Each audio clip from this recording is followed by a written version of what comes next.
Thank you for joining me for the printed movie props painting tutorial for the Westar Blaster.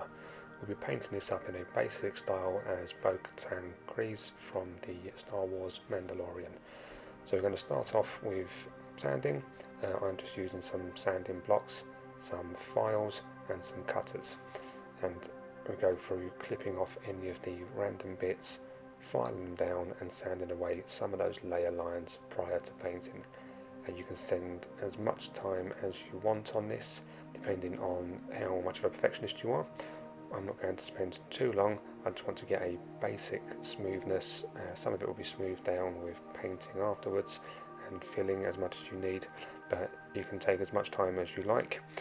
You can make it as smooth as you like, or you can keep it as rough as you like with layer lines on show.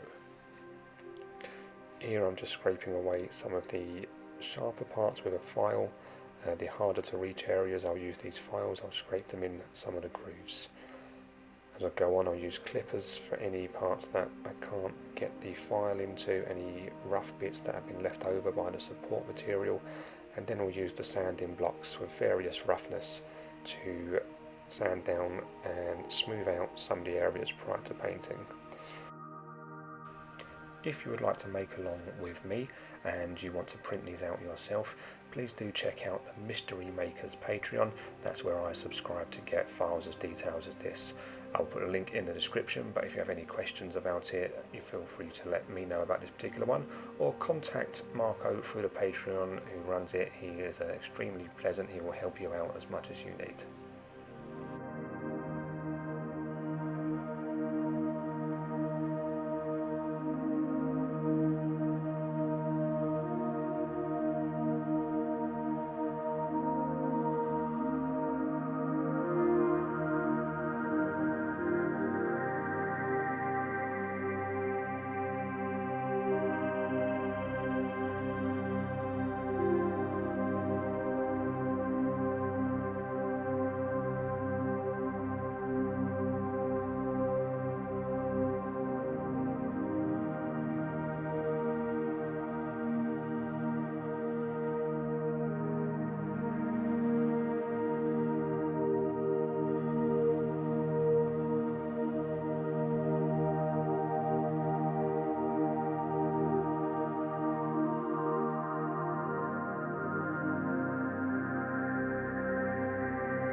So let's put it together.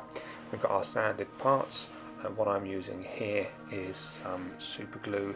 The one I have is a gel glue by Gorilla Glue. It's a cyanoacrylate glue, which is important to use. It's going to be the firmest one. You don't want anything that's going to expand as you use it. And in the other bottle is an accelerant. It's just going to help with setting the glue a lot quicker. And the part I'm gluing now is going to hold 2 springs, and all that does is give us a little working trigger. It can't fire anything, there's no projectiles, the barrel is not hollowed out, there's nothing more. It just adds a little bit of fun to what we're doing. So the springs are taken out of clicky pens or clicky pencils, and I just stretch them out slightly to make them fit. Once the glue is in, to save having to hold those springs in place, I've just sprayed them with the accelerant to set the glue quicker. The parts on this are very easy to put together. They are held in place using super glue and a couple of alignment pins in each part. I've put those in off camera, but it just helps keep everything in nice and sturdy. So we'll go through this at a quicker speed. We will get to the end of the build and then we will look at what we do next for painting.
So on to the fun part of painting. Off camera I gave this a couple of coats of a primer. I started with a filler primer, and you can fill and prime as many times as you like, standing in between to get it to the level that you want in terms of smoothness. I kept this one quite simple, just I wanted to get on with painting it. So after the filler primer I used vehicle paint, so a rattle can spray vehicle paint, and I used any type of gunmetal looking that I could get. In the UK I go to a vehicle shop called Halfords and just have a look down and see what is a metallic grey that would look good as a base coat, and use whatever you like on this one. Now when using a vehicle paint, the one thing to remember is that it does have a low surface tension. So for the next part where you can see I'm painting black here, I've used a thicker acrylic paint. This is Mars Black. I don't add any water to it. The more water you add to a paint when there's a low surface tension, the more it just pulls on the surface and starts to bead up, similar to how water droplets are on a duck's feathers. So I keep a low amount of water. This is quite a thick pasty acrylic paint, and I go over every part I want to in black, and I will do this twice. So if you do see that some areas the paint is not staying, don't worry about it. A second coat is normally all it takes. Take your time with painting, use a brush that can hold as much paint as you can allow it to, and give you as much control as you possibly can. There's no rush to get through this part. If you go over, what I like to do if I go over the lines is just have another brush next to me. I'll quickly dip it in the water and I'll use that to scrub over the paint, and then use a bit of kitchen towel or paper towel just to dry it away, and that helps get rid of any mistakes. So we'll go through painting all the areas in black, then we're going to move on to the silvers.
For these darker silver parts, I'm using Lead Belcher.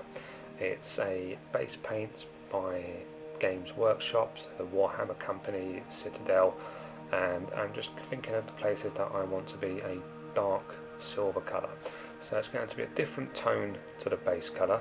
It's going to contrast nicely against the black, and it's going to also allow us to go some tones lighter when we get to the brighter silver parts. Again, take your time, do a couple of coats where needed, and use the fine point of a brush. Just get on the tip of the brush and just poke it into those corners. If you do go over the black parts, don't panic, grab some black paint and just go straight back over it. Once this silver is completely dry, I went and done the brighter silver parts, again using the Citadel Games Workshop paint Runefang Still, and a couple of coats more.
For the grip, we are using Raw Umber, which is a dark brown paint.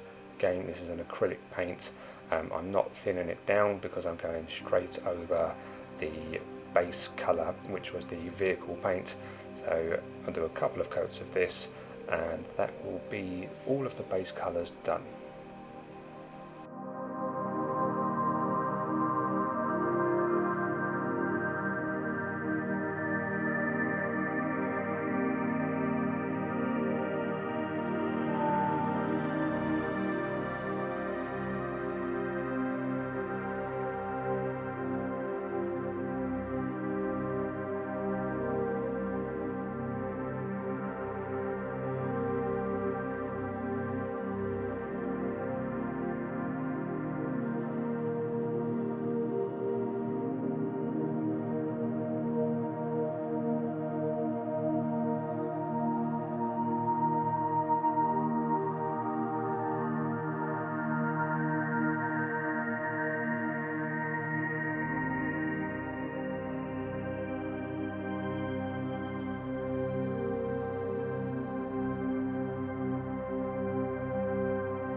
So you could leave your blaster fully complete here with these colours looking as good as they are, put a varnish over it, and that'll be you good to go.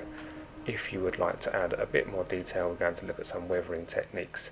Now I'm using the Mars Black acrylic paint here, and I'm just rubbing it over with a wide brush, a soft brush, into all of these darker silver parts. Then I'm getting some kitchen towel and simply wiping it away. I'm going to rub away if it's a bit stuck. I'll dampen the kitchen towel a bit, and what I'm doing, I'm just dirtying up, darkening up the silver with the black acrylic paint.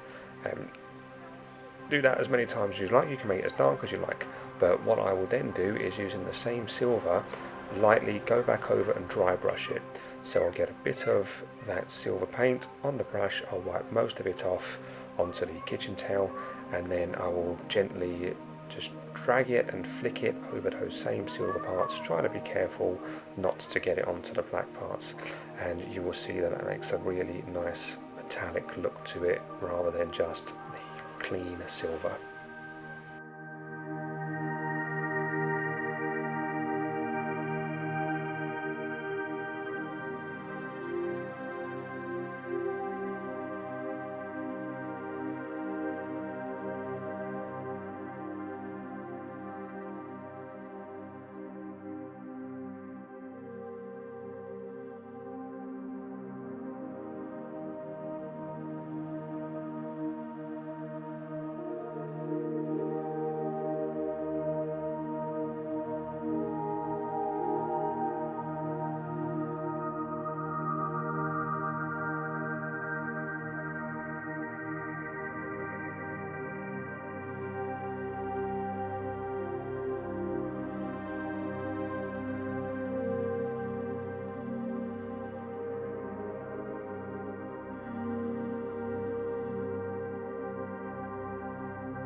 To weather the grips, I'm using a base colour Morghast bone, which is from Citadel, the Games Workshop again, and also 2 browns. So it's the raw umber and the burnt umber colour. Now just gives a few tonal variations. I have a bit of red into the wood, so the burnt umber adds a little bit of redness, and I've started off with that, just putting it around the edges and dry brushing it to scrape it over some of the centre, perhaps where the wood may have worn away, and just add a little bit of visual interest. From there I make a bit of a mix of the original darker brown and the lighter sandy cream Morghast bone, and add some scrapes and some scratches, dry brushing around the edges where it would catch, and adding a little bit of wear into where your fingers would go around the grip. You can add as much or as little of this as you like. On this one I stayed away from adding actual wood grain. I prefer the flatter look, the smoother, worn look of the grip, something that's a bit more true to the show. But make it your own. Add some lighter browns, add some creams, you can add some yellows and oranges, depending on the type of wood that you think would be there.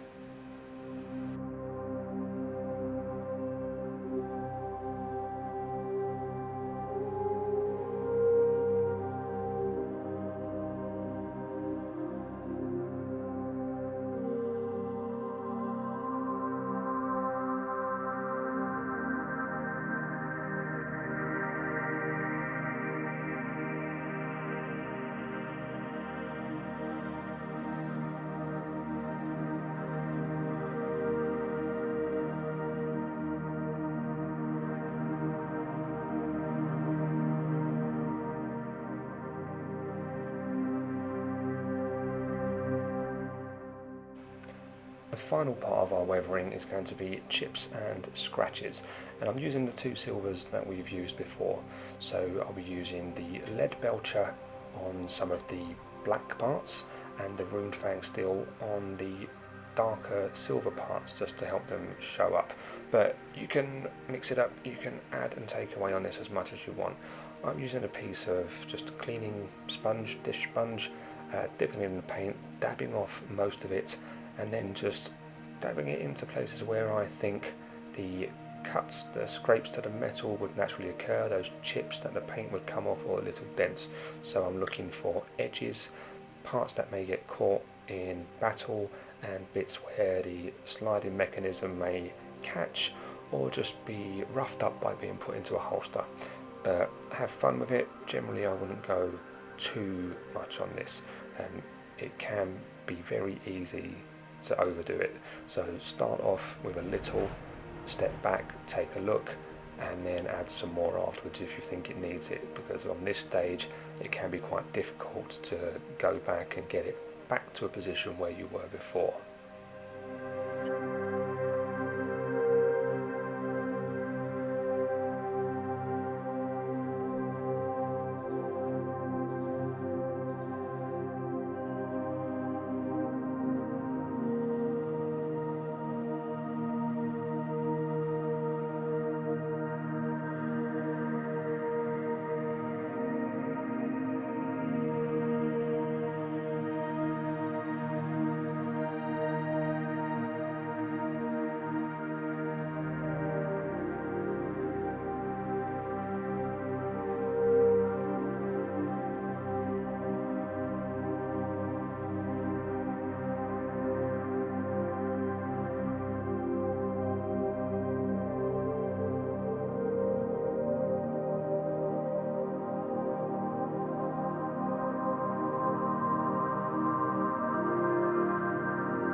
And there we have our pair of completed Westar blasters.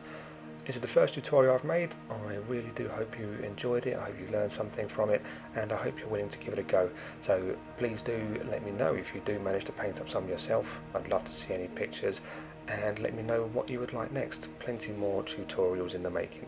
Thank you and goodbye.